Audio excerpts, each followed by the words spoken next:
Does it still happen? Somebody want to marry Ada. Instead of meeting Ada, the person will come and meet you, meet your husband, and tell them they want to marry Ada. Then you people will conclude that the family is good. Not the man, no. You are not about the man. That the family is good.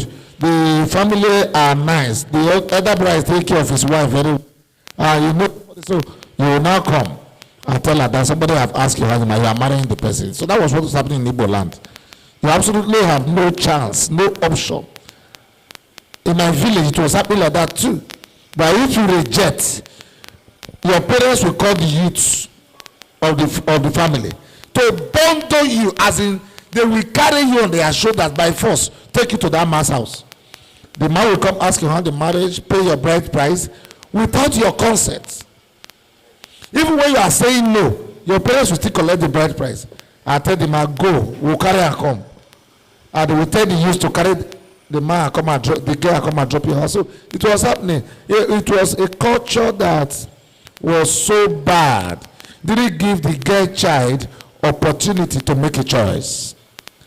And it led to the death of many. You survived it, but it led to the death of many. And because there was a connection between these girls and the boys, their husband, so the men maltreated them. Majority of them couldn't find peace. You are not the only one. Majority couldn't find peace with their husband. So what was the blame you take from your own side for not going to school? It's still the same thing. My parents had me at their, when they were getting old. So they said it's the responsibility of my siblings to train you. Yes, sir.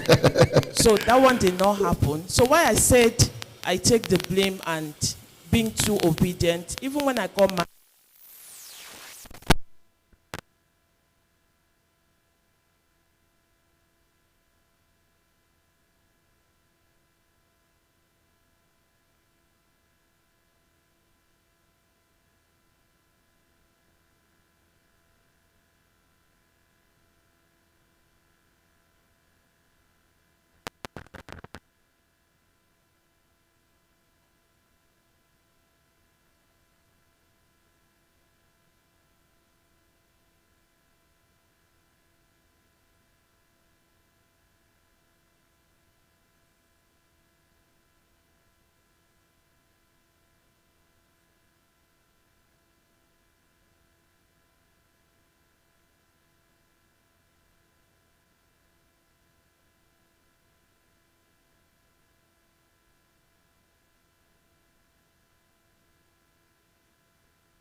I wasn't very close.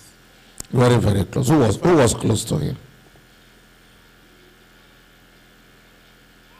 Among your siblings, who was close to him? Maybe Uche. Maybe Uche. So where is Pastor Uche? Come on board. Maybe you are not even sure. I wasn't always around. Uche was like a baby. 7 plus minus her age, she would be around 15 or 16 or 17 when her father died. So what do you miss about your father? They say you were close. Were you close? You were close. Okay, yeah, come and sit down here. What do you miss about him? I just want to know, because you weren't close, and I will say the woman was close because the woman was a baby then, so we cannot say it's close. Chineye wasn't close. From when you are very sure she wasn't close. You have to jump her now and move to Uche. Yeah, give her a microphone. What do you think of your father? Was he a nice man? Yes. Was he a nice man? Okay. Was he a good guy? Yes, he was. Was a good guy. What do you miss about him? He was caring. He was a good man.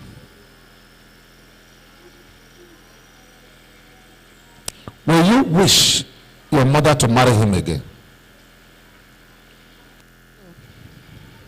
No.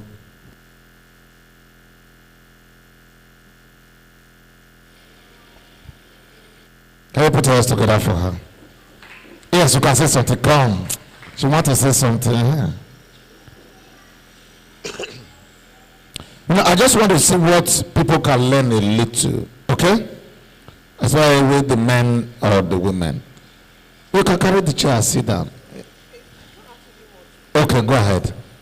Good morning, everybody. I just wanted to say how I remember my dad. He was funny. He was actually a very funny person. And I feel like if he was still alive till now, we would have been able to challenge him in some things he used to do, because then we were children. So like anything they give us, we don't really understand what's happening, and we're mostly in boarding school. So I just feel like if he was still alive till now, we would have been able to, control, challenge correct some certain exactly. things. No, so you know why as I was asking your mother those questions, because I spoke with your father and I knew that if he had survived that sickness, he would have become a better man. Yes. You understand? Because the sickness actually opened his eyes to know that your mother wasn't his enemy, as he was told. Are you understanding me now? That's why when she used the word that was wicked to her, yes, but they made him believe that this woman you married is promiscuous, not honest. This woman is not faithful. This woman, the age brackets, so many things were happening, and being an Igbo man, he just told the line of those people and started acting up. We spoke about it yesterday. Some of you were not around yesterday. People who go out, see things there, and they come home and use those things they see to act. Your father was a typical example of that, but I feel that if he had survived that sickness, from my last discussion with, I think he would have been a better man. So I think I appreciate that you are saying. Put your hands together for her. Have you forgiven him?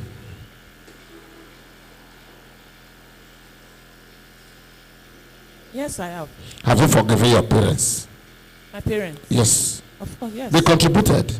Yes. Have you forgiven yourself?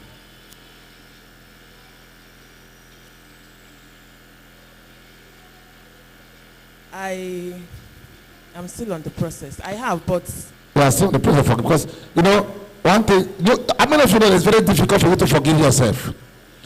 That's the most difficult thing, because those things you did, you were not supposed to do, they keep coming on your head, you keep remembering them, so it's very difficult for you to forgive yourself, but it's easy too when you have Christ.